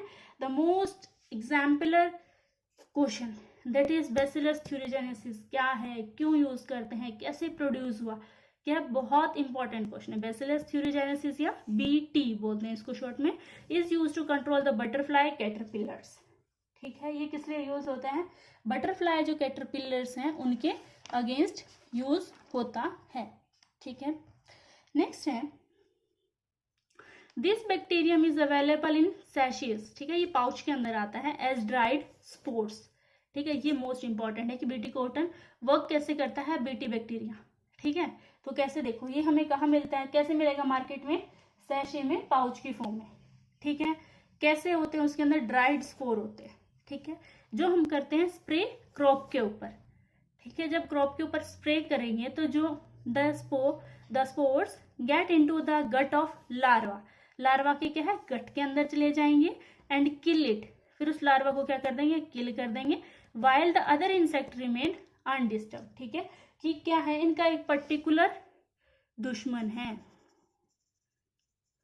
ठीक है, उसको पता है कि तुम्हारा दुश्मन ये है, दैट इज बटरफ्लाई कैटरपिलर, तो वो सिर्फ उसी के ही गट में जाता है और उसके लार्वा को खत्म कर देता है कि तुम्हें आगे ज्यादा प्रोड्यूस होने की जरूरत नहीं है, तुम हमारे लिए हार्मफुल हो। ठीक है, और जितने भी वहां पे इंसेक्ट हैं आपके, जितने भी माइक्रोब्स हैं जो यूजफुल है, वो सब क्या रहते हैं अनडिस्टर्ब्ड रहते हैं। ठीक है, अब समझ में आ गया कि बीटी कैसे फंक्शन करता है। नेक्स्ट है method of genetic engineering, the genes of bacillus thuringiensis responsible for killing the larva have been incorporated into the plant. ठीक है, अब जेनेटिक इंजीनियरिंग के मेथड से क्या किया कि जो पर्टिकुलर जीन थी ना जो लार्वा को किल कर रही थी, वो डायरेक्ट हमने क्या कर दी प्लांट के अंदर ही डाल दी, तो बीटी को हम यूज करने की जरूरत ही नहीं है, हमारे प्लांट के पास पहले से ही रेजिस्टेंस है।